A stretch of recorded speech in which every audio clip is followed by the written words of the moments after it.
Welcome to the Real Estate Syndication Show. Whether you are a seasoned investor or building a new real estate business, this is the show for you. Whitney Sewell talks to top experts in the business. Our goal is to help you master real estate syndication. And now your host, Whitney Sewell. This is your daily real estate syndication show. I'm your host, Whitney Sewell. Today, our guest is Honorée Corder. Thanks for being on the show, Honorée. Delighted to be with you. Thank you for having me. Now, I'm really looking forward to this conversation because I know that you are an expert in something that everybody listening struggles with right now. I mean, I can almost guarantee it. I know I personally do. It's like an everyday thing that I have to think about and think through. So I'm really looking forward to this. And I know the listeners are going to get a lot of value out of your expertise and this value that you're going to bring today and help us to walk through. But a little about Honorée. She is an executive and strategic book coach, TEDx speaker, and the author of dozens of books, including You Must Write a Book. Honorée passionately coaches business professionals, writers, and aspiring nonfiction authors who want to publish their books to bestseller status, create a platform, and develop multiple streams of income one-on-one, and in the You Must Write a Book live coaching course. She also runs an empire builders mastermind, does all sorts of other magical things, and her, how do you say that? Badassery is legendary. Right. You can find out more at honoreecorder.com. She's also published a book that's just recently come out, 15 Secrets Successful Real Estate Agents Must Know About Time Management with Kevin Cruz. And today, you know, she's an expert on time management and helping people with time management. So I struggle with that. And I know that the listeners are as well, Honorée. And I look forward to getting into this, but, you know, help us dive in a little bit. But first, you know, give us a little more about who you are and you know, how you became an expert in this field. And then I want you to help us as well. Sure. So the book that I wrote with Kevin Cruz, I wrote 51 books on my own. And I've written some books with Hal Elrod, so I work with him in the Miracle Morning book series. And you have to be an expert in time management to be working on, I publish anywhere from 3 to 10 books a year. And I coach and I speak and I am a mom and a wife and I have cats and a dog and neighbors and email. And over the years, my background is in executive and business coaching and corporate training. And time management is always something that is a topic of conversation that comes up because there always seems to be more to do on our to-do list than time to do it. And it's figuring out what's most important and figuring out the strategies to put in place and the boundaries and the rules and all those things. And it's really become one of the things that I've studied over the past, I'm not going to say how many years because that's rude. I'm not going to cop to anything, Whitney, but I've studied it for a long time, and becoming more effective and more efficient has been a real study and focus of mine, not only for myself, but to help others to maximize the time that they have. Because I believe that work is something that we do in order to enjoy our free time. And if all we do is work, and if all we're doing is doing instead of being, that's no fun. I agree completely. And I'm so looking forward to this because I can relate to this, everything you just said. But, you know, you could have stopped at one book written and family and email and like had a full day, you know, right Correct. there. So, Amen. You know, I'm looking forward to, you know, just thinking about our day, you know, maybe one day at a time, but even over a longer period of time as well, and strategies and mindset and those things. And so, you know, help us get started and really thinking through, you know, really laying out our time the best way throughout our day to be obviously the most productive. So we gain that time back that really is what we think we're working towards anyway, right? Is gaining more time with our family and doing those things that we feel are so important and are so important, but we get so caught up and, you know, I'm as guilty as anyone, get so caught up and just, you know, running the day to day on and push as many hours as it takes. And then before you know it, you know, 2 weeks have gone by and I've barely had a meal with the family. So Right. So I think the very first place that I would tell anyone to start is to carve out some time when time is not rushed. Whatever day of the week or evening of the week or afternoon of the week, whether that's a Friday afternoon before you leave the office or a Sunday afternoon after you've gone to church and you've had your nap. Maybe that's just me, right? What are some hours of time where you can sit and look at what's coming in the future, and with some intention and purpose based on vision? So maybe we start with the vision. What is it that you truly want? What's most important to you? And then not having a day in actuality before you have it visually in your mind. When I'm thinking about, let's say 2020, right? So I have a 2020 vision. So it's a play on words, obviously, but the year 2020 is coming up. It's not that far in the future. And when I look at what do I want to accomplish next year, I know that if I just show up every day and I wake up at whatever time I wake up and I look at my phone and then I look at my email and then I look at Facebook and then it's 5 o'clock and nothing has happened.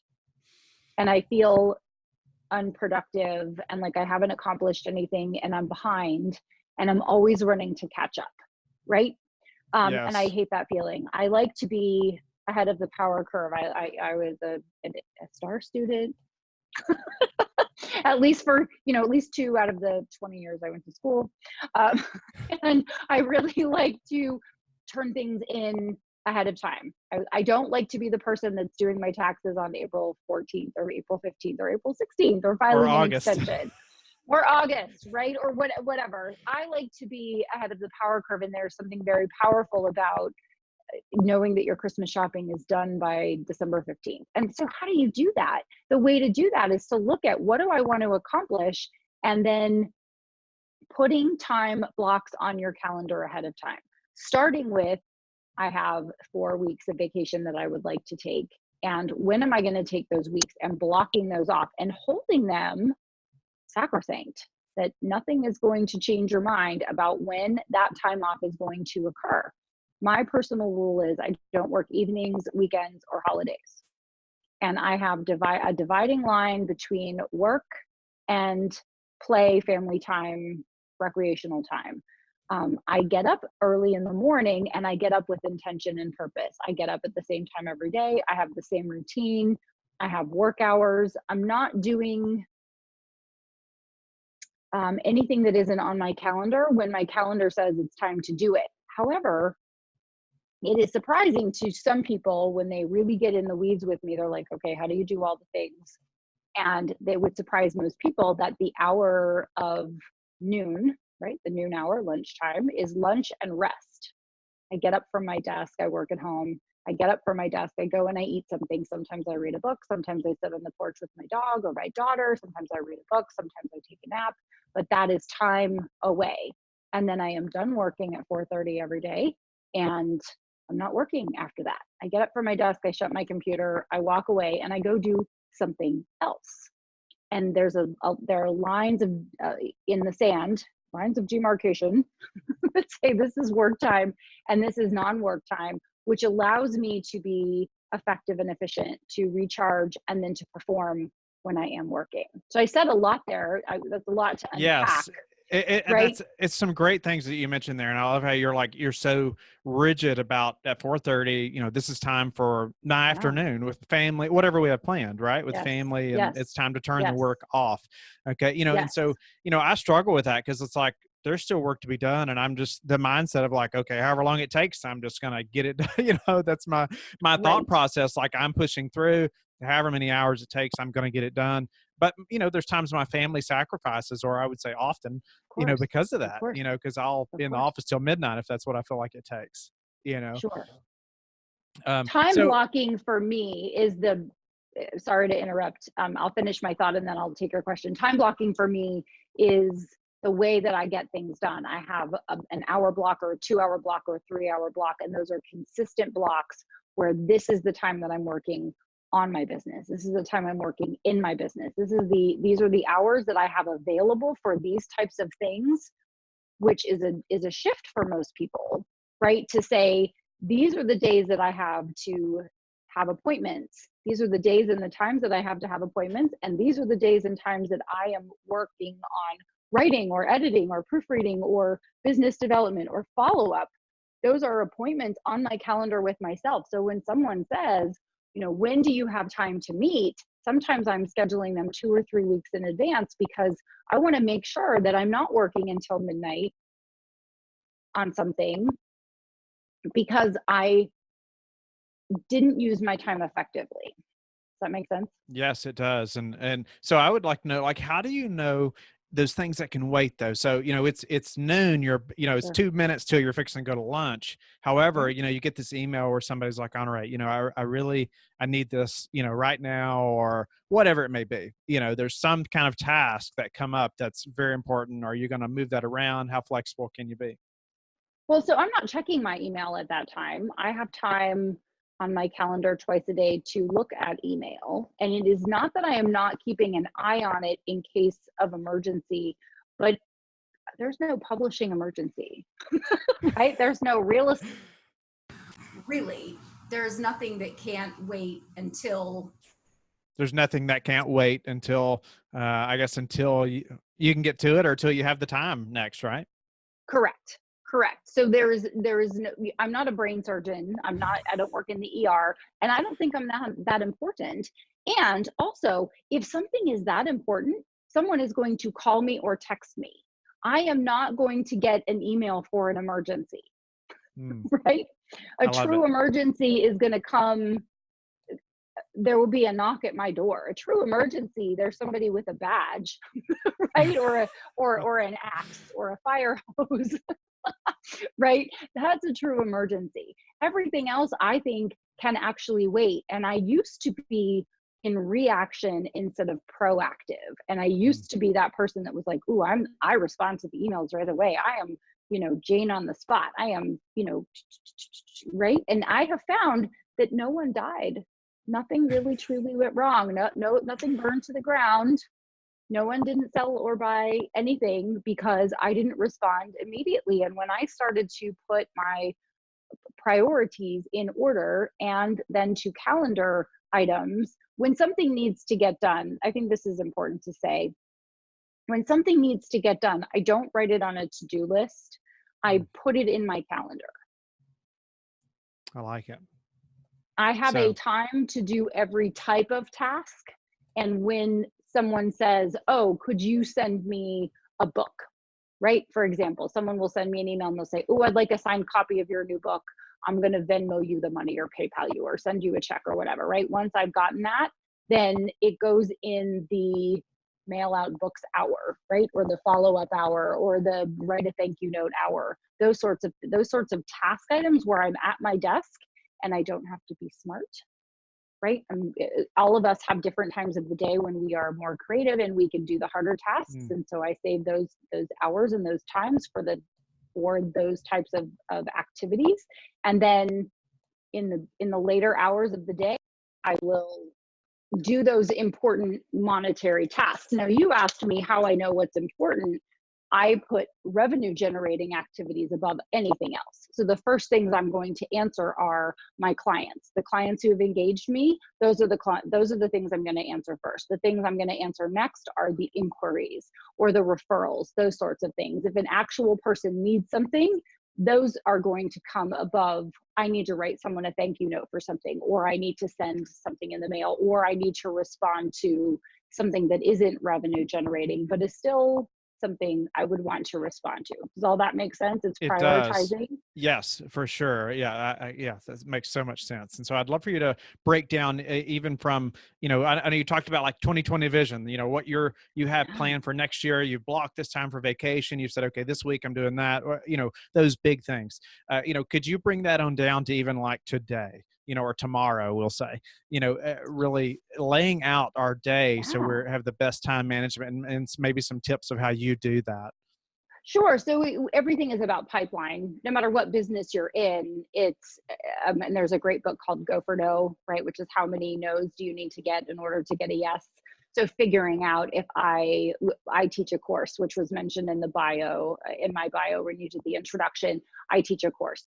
Looking at how many students I want to have in that course, I back into that. How many people need to say no once they find out how much it is or when it is or what the commitment is or how long it's going to take or the timing compared to them writing their book, and how many people I need to talk to. I have hours of follow-up every single week that are on my calendar. So there are literally 5 blocks of time that are an hour long every single week where I am going through my list to see who I need to follow up with. Do I need to give them a call? Am I sending them a text? What kind of relationship do I have with them? Am I sending them an email? Did I send them a contract and they haven't sent it back to me?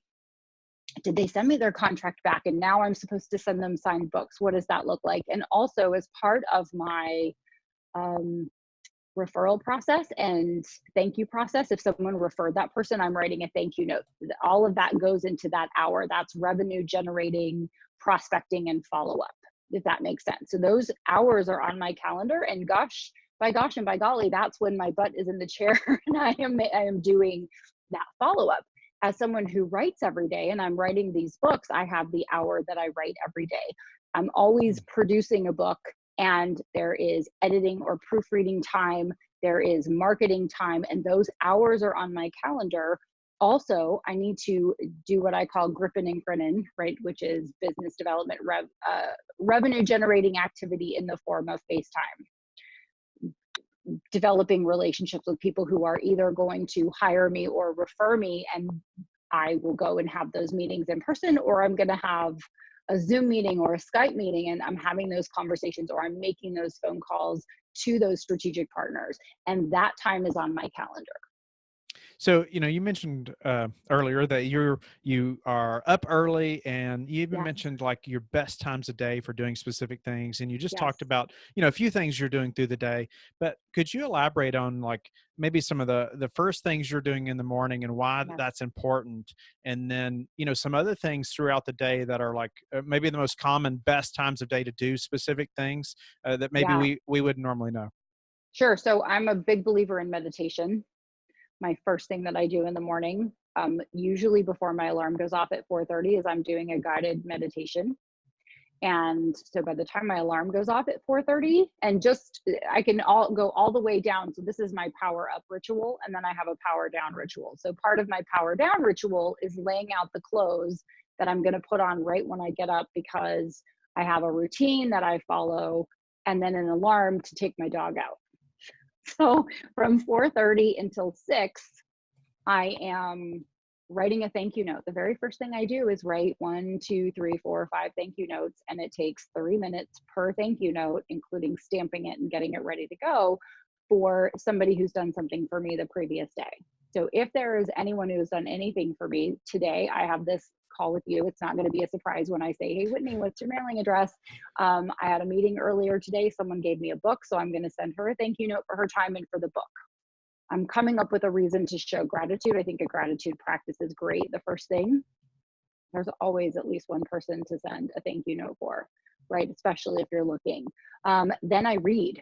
I set a timer, and I have books on my desk that I am reading, and I'll set a timer for 10 or 15 minutes per book. And then I'm doing some visualizations and affirmations out loud and written, I'm reviewing my goals.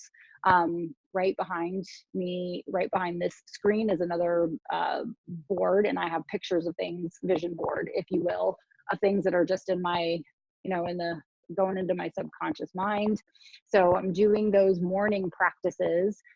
Then I have an alarm that sounds like a dog barking, and my dog knows that when that alarm goes off, it's time to go for a walk. And while I'm walking, I'm listening to an audiobook, usually on 1.5 or 2 speed on Audible. So I always have a book that's queued up, and I go for a 2-mile walk, give or take, with my dog, depending on the weather, all of those sorts of things. Then I'm coming back and getting ready as quickly as possible for the day. I believe, all of this probably takes a little bit longer than yours, right?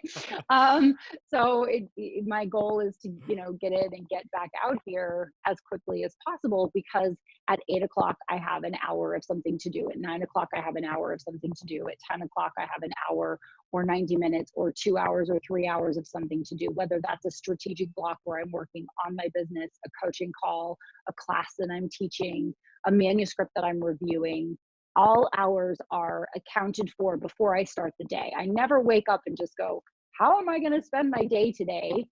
Except on the days that I'm not working. So evenings, weekends, and holidays, right? Those are unscheduled time, because I am so intentional with my time and strategic and purposeful with my time. I figured out what activities are going to get my goals. Figure out what the goals are based on the vision, and then what are the activities that support the goal. It's just basically, how many no's to get how many yeses? How many yeses do I need based on the goal, right, to achieve the vision? It's not rocket science or rocket surgery, as they say. It just is what it is, right? I just back into it with the data points, and then I work from that. So then when it's time to follow up with someone, that comes up. It's my hour block of time to just pick up the phone, smiling and dialing, and just, dialing or sending an email or sending a text message or sending a note, whatever that looks like. And then when the timer goes off and I'm done, I didn't get everything done. Whitney, it never all gets done. But I know if I don't step away, then I don't show up tomorrow with joy and excitement. I wake up every single day thinking, today could be the day that something magical happens. It's a good day to have a good day. And I wonder what amazing thing is going to happen today. And I don't resent my job, but it's not even a job. I don't resent the work that I do, because it isn't my whole entire life.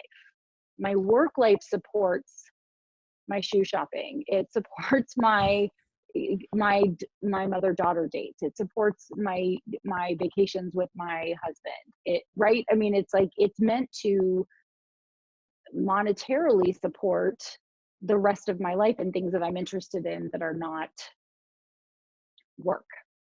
Yes, I love how you mentioned it never all gets done, and never. that's hard for me to just chew on that for a while. It's hard for me to take that in sometimes. It's like, no, I've got to get this done. I've got to get this done. And I think if you can just realize that there's always going to be something to do, it's easier to just shut it off and say, okay, we're going to put that away for a while because it's still going to be here tomorrow. Right. It is still going to be here tomorrow. And unless it is something important where someone said, send me a proposal, send me a contract, I would like more information about X, then it can wait until the next block of time that I have, because I know it will get done. And I think that's the peace of mind part that you might be looking for, that your listeners might be looking for, which is, if you feel like you're just working and working and working and it doesn't all get done, you also then don't have the answer to when will it ever get done. And I know it will get done at some point, because it's on my calendar to get done. Nice. I have a stack of books that I haven't sent out yet, because I haven't written the accompanying thank you notes. But every day I write 1 or 2 thank you notes to go with 1 or 2 books. 1 or 2 books go in the mail. I figured out how much they weigh. I bought the postage. So every day the pile is dwindling. I know that by the end of the week, or in the beginning of the week next week, all of the books will be out. And no one is sitting there going, I can't live my life until I get this other book, because the to be read pile is huge. So you also mentioned, through your day, you said okay, at 8 a.m. you got an hour of this, 9 a.m. you got an hour of this. Yeah. Do you do that often? Is it usually hour blocks of different things? Does that help you to stay productive, to change it up like that? Or is that just how long those tasks take?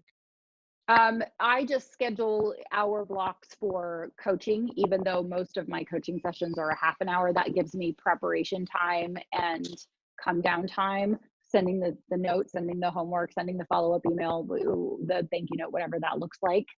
Having buffer time. I believe in having time, not going from thing to thing to thing without bandwidth to just think, right? Travel time. What if there's an accident on the freeway and I'm going to a meeting? So I try to stagger, instead of doing something from 8 to 9:30 and then having something at 9:45, I'll give myself until 10 or 10:30. I have time to think, and I might even have time to look at my phone and see if there is something that is more important than not. That I can email someone and say, "Oh, Whitney, you've been asking me for my bio, and I don't have. I'm on the road, but I'll be sure to get that to you in the next day or so." That gives you peace of mind because you've heard that I like it. And you back from brought up me. another good point there that like that might give you time to look at your phone. So during this hour block from 8 to 9, you've got this task. Where's Yeah. your phone? On do not disturb, leavemealone.com next to me. It's next to me, but it is not buzzing. There are no buzzes, there are no dings, there are no rings, with the exception of I have alarms to remind me when it's time to do something. And I'll give you an example. When I met with someone earlier today, I knew that I needed to be back and ready for you. And so when I sat down, don't you always like, what time is it? What time is it? How much time do I have left? Has too much time passed? Did I miss my window? Am I running late? And I will say to someone when I'm on the phone with them, I have a hard stop at this time. So I'm going to set an alarm 5 minutes before. My phone is on do not disturb. So when my phone actually starts quacking at us, right, then it's time for us to wrap it up. And if we're having a great time, we can schedule a follow-on appointment. But pretty much that's time for us to wrap it up because I've got to roll out of here. I like that as well because I often get on calls that will last too long, Yes. but I think you made a good point there, like saying that up front right away. I have a hard Yes. stop at this time, and so that's you're trying to be respectful, but this conversation can't take 2 hours, right?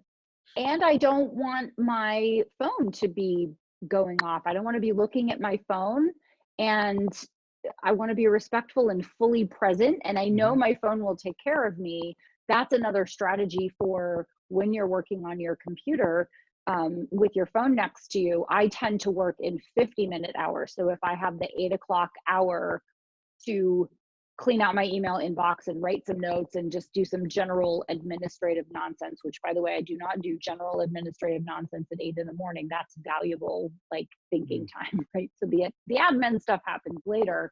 However, I will set the timer on my phone for 50 minutes because what I want is just a minute to make a fresh cup of coffee, go to the restroom, check and see if anyone texted me, my husband, what's going on. God forbid someone has a flat tire and they need me to come pick them up or something like that, right? I don't want to be completely disconnected, but I do communicate that to my immediate folks, the family. I'll say I'm going dark for 3 hours, so 911 is your best bet. All right, Right. Honorée, we have about 4 minutes before we have to Yeah. end this interview. Yeah. So Yeah. anyway, I a love couple that. more questions though. Sure. What about an assistant? Are you using assistants? Do you have virtual assistants? Do you have people that are helping you like lay these tasks out? And how does that work? I do. I have someone who takes the inquiries for me. So I have an assistant where the emails go to that person. And when someone does an inquiry and they're just saying, "I heard you on a podcast and I'd like to write a book. What does that look like?" Then that email will be something that my assistant handles to send how it generally works. And then if they're like, "Hey, that sounds great, I'd like to know more," then she'll schedule a discovery call with me. So she'll get that person on the phone with me and she'll book 15 minutes or 30 minutes for me to talk to the person to see if I'm the right fit. But all of that is handled. So access to my email, access to my calendar to make sure that everyone gets taken care of, that the things that I'm doing are the things that I have to do. Absolutely. Using Calendly and an assistant, a virtual assistant. I recommend all of those things because when you do the math, if you take your goal, let's say, of I want to make $1 million a year. I did this exercise recently last week. Actually, I was at a conference and they suggested, so I figured it out. I was like, okay, if I wanted $1 million in revenue from a business, then what is an hour of my time worth? Well, it comes out to be $800 an hour. An assistant is $20 an hour. So if I make $800 in an hour, I can pay for 40 hours of an assistant. When you think of your time like that, why would you do something that you could pay someone $20 an hour to do? And most people will say, I can't afford an assistant. I can't delegate things. So having an assistant and delegating, absolutely key Many hands make light work. Big fan. Yeah, the listeners have heard me rant and rave about hiring a virtual assistant today because it's changed my life. So a quick tip on like email management, other than, having that structured with your assistant. Scheduling blocks of time to do it. And then I set my timer for 21 minutes. So I'll have a half an hour block of time, and then I'm answering as many emails as possible. I have lots of folders. If I send someone an email and I say, can you meet Thursday at 1:00, I will hold that time on the calendar for that person, so I don't give the time away, because very often it'll go into spam or something like that. And then I file it in my waiting for file. Then when it's time to check email, I go into that folder. It's like, what am I waiting for? Who do I need to follow up with? But it's not in my inbox. I like my inbox to be 0. Great. So a few quick questions. What's a way that you've recently improved your business that we could all apply to ours? Maybe something we haven't discussed. I feel like I'm in the like hot potato. I started doing a workout at the end of the day. I started doing a cardio workout at the end of the day to ensure that I would hold the line with stopping work. What's the one thing that's contributed to your success, like the most important thing?